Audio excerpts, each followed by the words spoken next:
नमस्कार, आप देख रहे हैं हमारा खास कार्यक्रम बिग स्टोरी। मैं हूं आपके साथ प्रथा शर्मा। तो भारत में गांव से शहर की दूरियां काफी कम हो गई है। इस सुविधा का लाभ ग्रामीणों को कितना मिल पाया है मसला नहीं है, पर भू माफियाओं और कब्जाधारियों की बाँछें जरूर खिल गई है। वहीं शहर आम हो या फिर रजवाड़ों का, अवैध कब्जाधारियों को इस बात से किसी तरह का फर्क नहीं पड़ता है। अवैध कब्जों से पूरा देश हलाकान है। कार्रवाइयां भी निरंतर जारी है। बावजूद इसके न तो कब्जाधारियों में कोई खौफ है और न ही अवैध कब्जों के मामले में किसी तरह की कमी नजर आती है। इसी कड़ी में हमारा सफर आज ग्वालियर जा पहुंचा है। रजवाड़ों के शहर के साथ ही देश में ऐतिहासिकता का पर्याय ये शहर भी अवैध कब्जे से अटा पड़ा है, पर जिस सख्ती की जरूरत है उसका अभाव यहाँ पर भी नजर आता है।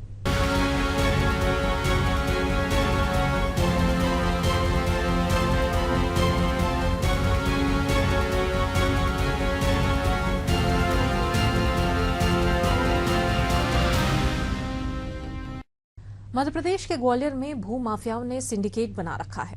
शहर की बेशकीमती जमीनों पर इनका कब्जा है। अतिक्रमण के जरिए जमीनों को हड़पने का गोरख धंधा बंद होने का नाम ही नहीं ले रहा है। और इतना ही नहीं, जमीन शासकीय हो या फिर निजी, इन भू माफियाओं की दबंगई के चलते जमीन आम लोग खौफजदा रहते हैं। इन माफियाओं के खिलाफ कई बार शासन प्रशासन से भी शिकायत की जाती है, पर सख्त कार्यवाही नहीं होने के कारण भू माफियाओं की मनमानी पर लगाम नहीं लग पा रहा है। शहर की कई जमीनों पर कब्जा पर प्लॉटिंग धड़ल्ले से हो रही है, तो अवैध कॉलोनियां मनमाने तरीके से बनते जा रहे हैं। चाहे बात शहर के नदी या नालों की हो, भू माफियाओं ने बड़े बड़े होटल स्थान दिए हैं। शहर के सिटी सेंटर इलाके में लगभग 1 दर्जन से ज्यादा ऐसे सरकारी सर्वे नंबर हैं जिन्हें राजस्व विभाग ने अधिकारियों और भू माफियाओं ने साठगांठ कर निजी जमीन बताकर सरकारी जमीन पर कब्जा कर लिया है। अब कुल मिलाकर अगर देखा जाए तो ग्वालियर में भू माफिया सरकारी तंत्र पर हावी है। इसी पर आधारित देखिए हमारी एक खास रिपोर्ट।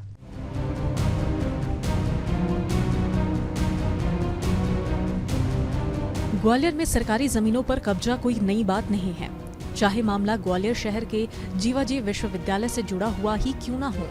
विश्वविद्यालय के लगभग 100 करोड़ रुपए से ज्यादा की जमीन पर दबंग माफियाओं का कब्जा है। हद तो ये है कि इस जमीन पर प्लॉटिंग कर इसका सौदा भी कर लिया गया है।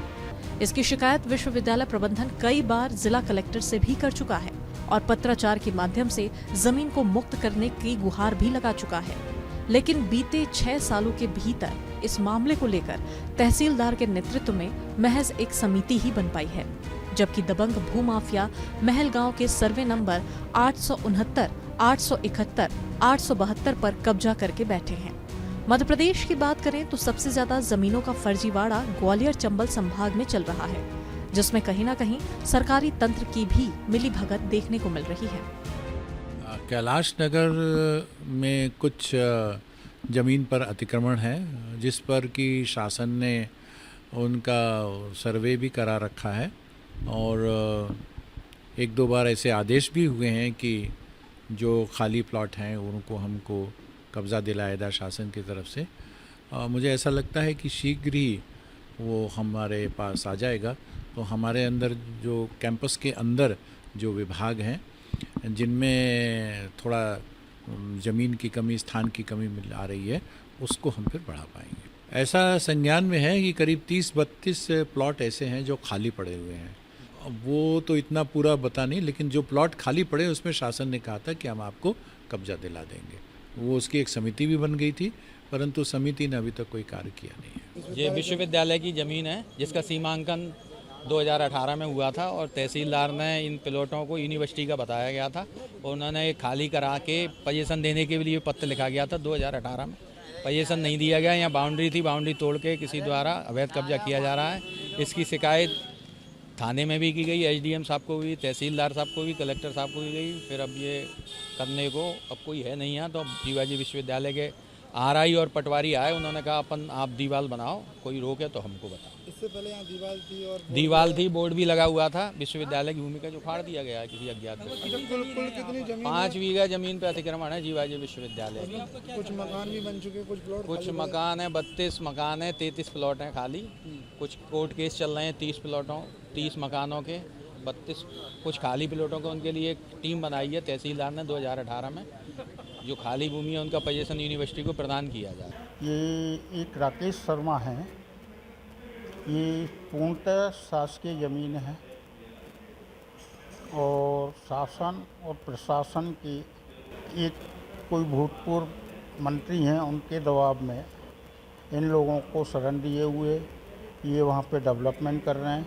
इनने करीब 500 बड़े बड़े हरे हरे पेड़ भी काट के धराशायी करें और शासन की ज़मीन को खुर्द-बुर्द करने की कोशिश कर रहे हैं।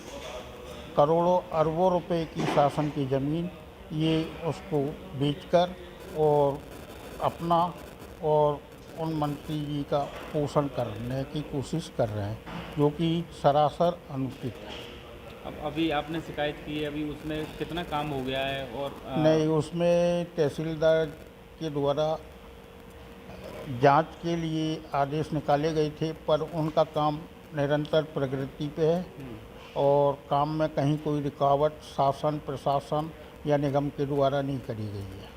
ऐसे कितनी बीघा ज़मीन है वो 12.5 बीघा के करीब ज़मीन है। वो बहुत बड़ा खेल है, हरगोविंद मिश्रा नगर से लेके और बंधन वाटिका तक पूरी शासकीय है। परिकल्प कंस्ट्रक्शन के महेश भारद्वाज, राजू कुकरेजा, रोहित वाधवा और ये राकेश शर्मा जिनके की कहना है कि मेरे नाम से रजिस्ट्री है। जिस टाइम पे मैनुअल रजिस्ट्री होती थी, मैं रेलवे स्टेशन की रजिस्ट्री करने के लिए तैयार हूँ, आप लेने को तैयार हैं तो हो जाती थी।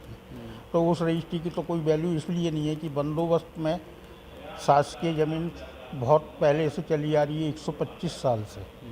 तो ये शासकीय ज़मीन निजी कैसे हो सकती है? ग्वालियर में भू माफियाओं के खिलाफ सामाजिक कार्यकर्ता कैलाश नारायण अग्रवाल ने एक शिकायत दर्ज कराई है, जिसमें उन्होंने कहा है कि शहर के जीवाजी क्लब से सटी हुई कुलदीप नर्सरी की जमीन लगभग 12.5 बीघा है, जो राजस्व विभाग के सबसे कीमती दस्तावेज बंदोबस्त में पूरी तरह सरकारी है। लेकिन कुछ भू माफियाओं ने इस जमीन पर कब्जा कर लिया है और जिसको लेकर लगातार जिला प्रशासन से वह शिकायत कर रहे हैं, लेकिन जिला प्रशासन ने अब तक इस पर कोई कार्रवाई नहीं की है। यही कारण है कि भू माफिया वहां लगातार कॉलोनी काट के उस जमीन को बेच रहे हैं। ग्वालियर में भू माफिया कुछ इस कदर हावी हैं कि जमीन शासकीय हो या निजी, भू माफिया उस पर कब्जा करके उसको पूरी तरह खुर्द-बुर्द कर रहे हैं। ये जो मेरे पीछे ज़मीन है, ये शासकीय ज़मीन है, कुलदीप नर्सरी की ज़मीन है और ये ज़मीन जो सरकारी दस्तावेजों में है, सरकारी बताई गई है। यहाँ जो काफ़ी पुराना नाला है वो भी यहाँ से निकला है, शहर का जो पानी यहाँ से निकलता है। लेकिन जो भू माफिया हैं उन्होंने इस कुलदीप नर्सरी की जो ज़मीन पर लगभग 12.5 बीघा जो ज़मीन है इस पर पूरी तरह कब्जा कर अतिक्रमण कर लिया है और इस ज़मीन पर अब प्लॉटिंग की जा रही है और प्लॉटिंग करने के बाद इस ज़मीन को सेल कर दी जाएगी। हालांकि कई बार इसकी शिकायत भी की गई है, लेकिन जिला प्रशासन की तरफ से अभी एक तहसीलदार के नेतृत्व में टीम बनाई गई है और इसकी जांच कराई जा रही है। लेकिन देखना ये होगा कि ये जांच कब तक पूरी हो पाएगी। ऐसा ही एक मामला ग्वालियर के राम जानकी ट्रस्ट से जुड़ा हुआ है। ट्रस्ट की इस जमीन पर भी भू माफियाओं ने साजिश के तहत कब्जा कर लिया है। इस राम जानकी ट्रस्ट की जमीन पर भू माफिया कोचिंग, होटल और रेस्टोरेंट का संचालन कर रहे हैं। हालांकि सवाल ये खड़ा होता है कि आखिर ट्रस्ट की इस जमीन को कैसे इन भू माफियाओं ने बेच दिया। राम जानकी ट्रस्ट के जिम्मेदार लोगों ने इसकी शिकायत प्रशासन से क्यों नहीं की। चर्चा इस बात की भी है कि कुछ सामाजिक लोगों ने राम जानकी ट्रस्ट की जमीन पर कब्जे के खिलाफ कोर्ट गए, लेकिन ट्रस्ट के जिम्मेदार लोगों ने ही किसी तरह की रुचि नहीं दिखाई। लिहाजा फैसला एक तरफा भू माफियाओं के पक्ष में जाता दिखाई दे रहा है। मामले को लेकर जब मंदिर के पुजारी से चर्चा करने की कोशिश की गई तो उन्होंने बात करने से ही इनकार कर दिया। ये एक सच्चाई है तो दूसरी हकीकत ये है कि इन्हीं कारणों से शहर के करीब 1 दर्जन से ज्यादा मंदिरों की जमीन पर भू माफिया कब्जा करके दबंगई से बैठे हुए हैं। ग्वालियर में सरकारी जमीनों पर भू माफियाओं के कब्जे को लेकर राजनीति गरमाने लगी है। विपक्ष का आरोप है कि सरकारी भू माफियाओं को संरक्षण दे रही है। आरोप प्रत्यारोप में कांग्रेस नेता आरपी सिंह का दावा है कि पिछले 20 वर्ष में मध्य प्रदेश में भू माफिया जमकर फले फूले हैं। आरोप ये भी लगाया जा रहा है कि भू माफियाओं को भाजपा नेताओं का संरक्षण मिल रहा है। वहीं साठगांठ का भी आरोप है। आलम यह है कि ग्वालियर बड़े बड़े जल स्रोतों से घिरा था, जहां पानी की कोई कमी नहीं थी, जिसमें स्वर्ण रेखा और मुरार नदी भी बहती थी। अब इन नदियों पर पूरी तरह अतिक्रमण कर लिया गया है। इतना ही नहीं, शहर के और जितने भी सरकारी जमीन है, उन पर भूमाफिया लगातार कब्जा कर रहे हैं। देखिए, पिछले यदि 20 वर्ष में आप देखोगे तो पूरे मध्य प्रदेश में जो भूमाफिया है खूब फला फूला है, क्योंकि उन पर सीधा सीधा वर्दस्त जो है वो भारतीय जनता पार्टी के नेताओं और कार्यकर्ताओं का है, और साथ ही साथ उन्होंने सांठगांठ भी कर रखी है ब्यूरोक्रेसी से, नौकरशाही के। यही कारण है कि आज देखिए, आप चारों ओर जो बांध से घिरा हुआ ग्वालियर था, जहाँ पानी की कोई कमी नहीं थी, स्वर्ण रेखा भी बहती थी, मुरार नदी भी बहती थी, सभी जगह जो कैचमेंट एरिया है उसमें अतिक्रमण हो गया। और आज हालात ये हैं कि बांध भी जो है अपने अस्तित्व की लड़ाई लड़ रहे हैं। उससे यदि आप आगे चलेंगे तो शहर के चारों ओर देखिए, आप सरकारी ज़मीन हो या और ज़मीनें हो, उन पर भूमाफिया निरंतर कब्जा कर रहे हैं। और सबसे बड़ी बात यह, उनके हौसले इतने बुलंद क्यों? उनको पता है कि उनके साथ कुछ नहीं होगा, भारतीय जनता पार्टी की सरकार साथ है, उनकी सांठगांठ है। और जब नया मुख्यमंत्री आता है तो उसको समझ में आता है कि भूमाफिया से बहुत पैसा मिल सकता है, तो वो नए नए कानून तो बताते हैं। लेकिन आप बताइए, आज दिन तक मैं आपके माध्यम से चुनौती देता हूँ आज मोहन यादव जी को कि आपको घोषणा किए हुए तकरीबन 3 महीने हो गए, आप बताइए कि एक भी माफिया ऐसा हो जिसको आपने फांसी पे लटकाया हो या सजा दी हो। देखिए, कार्रवाई कैसे होगी जब यही भू माफिया जो है भारतीय जनता पार्टी की जेब भर रहे हैं, उनकी सरकार को मजबूत कर रहे हैं। भारतीय जनता पार्टी के 5 स्टार कहाँ से 5 स्टार ऑफिस बन रहे हैं। आज भारतीय जनता पार्टी के एक कार्यकर्ता जो हीरो होंडा मोटरसाइकिल घूमता, फॉर्च्यूनर में घूम रहा है, कहाँ से घूम रहा है? हम तो आपके माध्यम से फिर चुनौती दे रहे हैं कि आय से अधिक संपत्ति जो है उसका केस भारतीय जनता पार्टी के सारे नेताओं पर लग जाए। कल आपको समझ में आ जाएगा। अधिकांश 90% जो भारतीय जनता पार्टी के नेताओं, मंत्रियों, विधायकों, सलाखों के पीछे देखेंगे। भू माफियाओं पर कोई माफिया नहीं हुई, सब जो नौटंकी है। भारतीय जनता पार्टी के लोग अरबों रुपए की ज़मीन पर कब्जा किए हैं। लगातार आपकी पत्थर खदान, रेत खदान, सब चारागाह की तरह चल रहे हैं भाजपा के लोग। कांग्रेस के इन आरोपों को पूरी तरह निराधार बताते हुए बीजेपी सांसद भारत सिंह कुशवाहा ने कहा है कि हमें कांग्रेस के बोलने से कोई ऐतराज नहीं है। कांग्रेस की तो आदत ही है आरोप लगाना। अगर वास्तव में किसी भूमाफिया ने अब कब्जा करके प्लॉटिंग की है तो निश्चित रूप से उस पर कार्यवाही होगी। सरकार भूमाफियाओं के खिलाफ लगातार सख्ती से कार्यवाही कर रही है। जहां पर कोई विषय संज्ञान में आता है, किसी सरकारी जमीन पर कोई अवैध प्लॉटिंग की है, तो उस पर जिला प्रशासन समय समय पर कार्रवाई करता है। और अगर ऐसा कोई मामला संज्ञान में आएगा तो उसको लेकर हम खुद अधिकारियों से बात करके उस पर कार्यवाही कराएंगे। देखिए, एक चीज़ और है, भूमाफियों के लिए सरकार पूरी तरह भूमाफियों के खिलाफ सख्ती से कार्रवाई कर रही है। जहाँ संज्ञान में कोई विषय आता है, कहीं सरकारी ज़मीन पर कोई अवैध प्लॉटिंग हुई है या किसी शासकीय ज़मीन पे कब्जा करके अनाधिकृत और उसको प्लॉट के रूप में बेचा है, तो समय समय पर प्रशासन ने कार्रवाई भी की है। अगर ऐसा कोई विषय आपके संज्ञान में हो तो निश्चित आप बताएं, मैं प्रशासन से बात करके और निश्चित रूप से हम ये कार्रवाई कराएंगे कि भूमाफिया किसी भी प्रकार की शासकीय ज़मीन को अवैध रूप से प्लॉट में न बेच सकें। इसके खिलाफ सरकार सख्त कार्रवाई कर भी रही है और हमेशा समय समय पर होती भी है। देखिए, एक चीज़ है, हमें कांग्रेस के बोलने से कोई ऐतराज़ नहीं है। कांग्रेस की तो आदत में है, अगर वास्तव में कहीं भूमाफियों ने कोई अवैध कब्जा करके कहीं प्लाटिंग की है तो निश्चित रूप से उस पर कार्रवाई होना चाहिए। अगर ऐसा कोई विषय संज्ञान में आएगा तो निश्चित रूप से हम कार्रवाई कराएंगे। वहीं जिला कलेक्टर रुचिका चौहान ने भूमाफियाओं को लेकर सख्ती से कार्यवाही करने की बात कही। उन्होंने कहा है कि भूमाफियाओं को लेकर मुख्यमंत्री के स्पष्ट निर्देश हैं। चाहे भूमि को खुर्द-बुर्द करने या किसी के साथ धोखाधड़ी करने की बात हो या किसी भी जमीन के कागज के साथ छेड़छाड़ करने की बात हो, उन पर सख्त एक्शन लिया जाता है। इसमें कौन लोग शामिल हैं, इसे लेकर हम एक लिटिल प्लानिंग तैयार कर रहे हैं, पूरी जानकारी निकाल रहे हैं। सभी एसडीएम को निर्देशित किया गया है, अब वह अपने अपने क्षेत्र में इस तरह के मामलों पर सख्ती से कार्रवाई करें। एसडीएम और तहसीलदार के द्वारा ये पाया जाता है कि किसी भी शासकीय भूमि पर कब्जा किया गया तो जिला प्रशासन की टीम उस पर सख्त कार्रवाई करते हुए उसे जमींदोज करके उन पर एफआईआर भी करता है।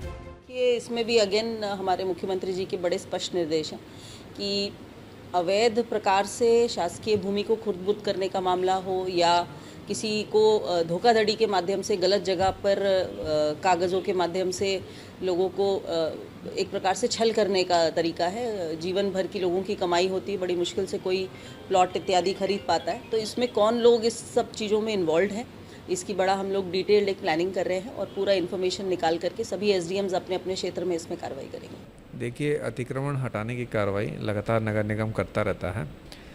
अगर किसी नाले पे अतिक्रमण है या वाटर के सोर्स पे अतिक्रमण है तो हम लोग उसको प्राथमिकता पे हटाते हैं। साथ ही अगर सड़कों पे अतिक्रमण है, वो अस्थाई टाइप के हैं, उसको भी हम लोग तुरंत हर रोज़ ही कार्रवाई करके हटाते हैं। जहाँ पे स्थायी अतिक्रमण है या जहाँ पे आप बता रहे हैं कि ऐसा जहाँ कॉलोनी कट गई है, तो वहाँ भी हम लोग उसको चिन्हांकित करते हैं, उसको नोटिस जारी करते हैं और उसके बाद अतिक्रमण हटाने की कार्रवाई करते हैं। कई बार ये रहता है कि उसमें हमें प्रशासन का सहयोग और पुलिस का सहयोग रहता है, तो उनकी टाइमिंग फिक्स करके हम लोग अलग अलग समय पे करते हैं।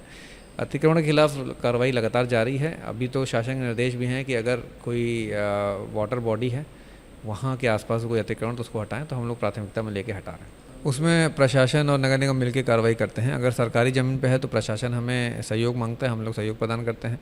अगर प्राइवेट ज़मीन है और वो आप जैसे बताए भू माफिया कुछ नियम फॉलो नहीं कर रहा है, तो उसके खिलाफ हम लोग कार्रवाई करते हैं, तो वो लगातार चलती रहती है। हालांकि शहर में कई ऐसी दर्जनों भर कॉलोनियां हैं जिन पर कहीं ना कहीं जो भूमाफिया हैं उन्होंने अतिक्रमण करके, कब्जा करके उन पर प्लॉटिंग की है या फिर उन्हें खुर्द-बुर्द करने की कोशिश की। हालांकि जो जिला प्रशासन है, नगर निगम है, लगातार इन पर कार्रवाई भी कर रहा है, इन्हें नोटिस भी देता है और कहीं ना कहीं सरकार भी इसको लेकर बेहद गंभीर है कि जो भूमाफिया हैं उन पर कहीं ना कहीं कैसे लगाम लगाई जाए। और कई ऐसे विषय हैं, कई ऐसी जगह हैं जहां जिला प्रशासन ने बड़ी कार्रवाई की है और उन्हें जो भूमाफियाओं ने कॉलोनी काटी थी उन्हें जमींदोज करने की भी जो है बात लगातार जिला प्रशासन कहते नजर आ रहा है। कैमरामैन मदन के साथ भूपेंद्र भदौरिया, एशियन न्यूज़ ग्वालियर।